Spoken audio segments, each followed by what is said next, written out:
Com certeza absoluta, o foco de todos os 4 evangelhos é mostrar Jesus Salvador, aquele que é Filho de Deus, vem e morre no nosso lugar e ressuscita gloriosamente para que nós possamos ressuscitar com ele. Essa é a nossa Páscoa. Mas o que poucas pessoas percebem é que, em paralelo a isso, os evangelhos são a constituição da igreja. É nos evangelhos que a igreja é formada e isso é explicado tintim por tintim. O capítulo 6 de João, que a gente conclui hoje, é talvez uma das maiores provas disso. A primeira leitura, continuação de Atos, agora no capítulo 9, ela não está aqui por acaso. Aqui é Pedro quem brilha. Pedro, pessoal, é a própria representação da igreja. Primeiro, ele cura Enéas. Enéas, Jesus te cura. Levanta-te e arruma a tua cama. Depois, na mesma passagem, ele ressuscita Tabita, que era uma das discípulas. Tabita, levanta-te. Ela então abriu os olhos e ressuscitou. Isso não é poesia, pessoal, e isso não é algo restrito à igreja primitiva ou porque era Pedro. Pedro é a representação da igreja. E esse poder, o poder da igreja poderosa, é o que se justifica pelo que a gente vai ver no Evangelho hoje. Nosso salmo é o Salmo 115. Que poderei retribuir ao Senhor Deus por tudo aquilo que Ele fez em meu favor? O que Deus faz verdadeiramente em nosso favor? Você até pode pensar nas coisas materiais, na sua casa, na sua família, no seu trabalho e agradecer por isso. Sem dúvida, é para agradecer. Mas é para agradecer pelas coisas boas e é para agradecer também, loucura para o mundo, tá? Mas é para agradecer também pelas coisas ruins, porque tudo concorre para o bem daquele que ama a Deus. Tudo. Aqui, no Salmo, o que você tem é a indicação do que nós temos que verdadeiramente agradecer. Como é possível retribuir? Mas o que é isso que Deus verdadeiramente fez por nós? Enviou seu Filho para que morresse em nosso lugar, para que nós pudéssemos voltar a ter acesso a Deus e nos enviou o seu Espírito. É possível responder essa pergunta? Como você pode retribuir ao Senhor? Ah, é impossível retribuir. Não, não é impossível. A melhor e talvez única forma de retribuir a Deus seja verdadeiramente se converter, aderir a esse Filho divino que veio morrer em seu lugar e, naturalmente, pedir, receber o Espírito Santo e se deixar guiar pelo Espírito Santo. É possível sim retribuir a Deus. E eis que a gente chega então no nosso Evangelho, a gente retoma o capítulo 6 de João e agora no finzinho, pode ver, a gente está nos versículos finais, 60 a 69. Para a gente poder entender o Evangelho de hoje, vamos aqui em um segundo fazer a recapitulação do Evangelho inteiro, do capítulo 6 inteiro. Lembra? Ele começa com a multiplicação dos pães. Lembra? Jesus vira para Felipe, o põe à prova, testa e mostra para ele a ignorância dele.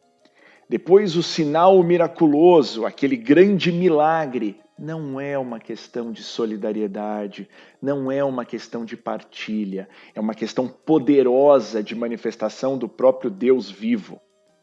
A partir daí você tem, lembra disso, uma grande conversa de Jesus com os discípulos e os outros judeus, falando do pão vivo. E no meio da discussão do pão vivo, toda a discussão do que crê em Jesus, porque só esse que crê em Jesus é que terá a vida eterna. O que a gente não pode esquecer é que comer o pão vivo é sinônimo, é a mesma coisa que acreditar em Jesus. Então, você espremendo o capítulo 6 inteiro, você tem manifestação firme de Jesus para mostrar quem ele é, e a partir daí um chamado vigoroso de Jesus para que nós creiamos nele, que é igual a comer o pão. Não é rito, não é gesto, é uma decisão firme, é uma decisão consciente, adulta, voluntária, de crer em Jesus. Quando a gente chega aqui no final, acontecem algumas coisas estranhas. Eu vou pegar esse texto, pôr ele à parte para poder marcá-lo.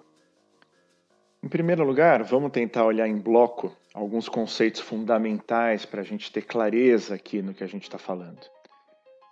Jesus pregando e anunciando o que ele é, aquele pão, que a gente vai ter que comer esse pão, causa naturalmente uma aversão entre judeus e até entre o que são os próprios discípulos dele. E olha só, esta palavra é dura. Jesus vira e perguntando, afirma, isso vos escandaliza? E ao final, muitos dos próprios discípulos voltam atrás e não andam mais com ele. A gente não pode ter a menor dúvida que essa mensagem de Jesus é rigorosamente a mensagem que a igreja tem que levar para o mundo. Essa reação, isso é muito duro, isso escandaliza o mundo, e o mundo às vezes se volta e não anda com a igreja, é esperado, de certa forma é até desejável. O que a igreja não pode é embalar a mensagem de uma forma que fique bonitinha no sentido de aceitável ao mundo. A mensagem é um Jesus vivo, ressuscitado, que precisa ser comido, ele não é o pão, ele precisa ser comido, mastigado e engolido, querendo dizer, nós precisamos crer em Jesus. Acredite, pessoal, crer em Jesus é loucura para o mundo. Não tem como o mundo aceitar isso. E não é por outro motivo que Jesus vai lá e repete: ninguém pode vir a mim a não ser que lhe seja concedido pelo Pai. É algo sobrenatural. E o que quer dizer esse sobrenatural? Atenção nesse detalhe, é o próprio Jesus dizendo. Atenção aqui, olha. As palavras que vos falei são espírito e vida. E aí ele fala, o espírito é que dá vida, a carne não adianta nada. O que ele quer dizer com isso? Ele quer dizer que a única forma possível de receber Jesus verdadeiramente é por meio do espírito. A carne tem até um sentido nobre aqui. A carne no sentido de inteligência, de cultura, de entendimento, de aplicação, você até ser esforçado. Não é isso. Isso não vai adiantar nada, a menos que você tenha o Espírito. As palavras de Jesus são espírito e vida. Se você não tiver a orientação do Espírito, tudo para você, tudo para nós vai ser duro, vai ser escândalo, e não é à toa que as pessoas voltam atrás e não andam mais com Jesus. E onde entra a igreja vitoriosa no meio disso tudo?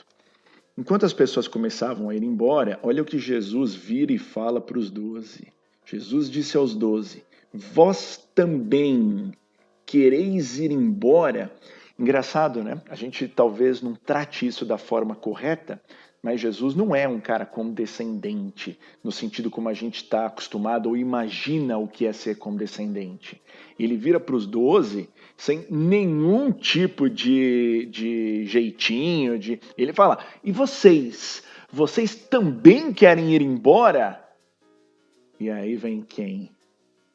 Olha aqui o cara. A gente já falou aqui e vai repetir, tá, pessoal? Pedro é o campeão. Pedro é o super apóstolo. E não é por outro motivo que é Pedro a pedra da nossa igreja. Ah, mas ele fez um monte de burradas. Um monte. Tem até burradas que ele fez que às vezes a igreja acha que não é burrada, é bonito. Lembra a história da segunda pesca milagrosa? Pedro está completamente errado. Mas isso não muda o fato de que ele é o campeão. E aí ele fala a grande frase: a quem iremos, Senhor? Só tu tens palavras de vida eterna. Nós cremos firmemente e reconhecemos que tu és o Senhor Deus. A quem iremos? Tu tens as palavras de vida eterna. Essa é a confissão de fé da Igreja Vitoriosa. Essa é a confissão de fé que nós cristãos temos que ter. Eu convido você a, em voz alta, de preferência, ou se você não quiser assustar as pessoas do seu lado, em voz baixa, mas inequivocamente pronuncie isso: Senhor Jesus, só tu tens palavras de vida eterna. Querendo dizer você e eu aqui também, eu creio firmemente e reconheço que tu és o Santo de Deus.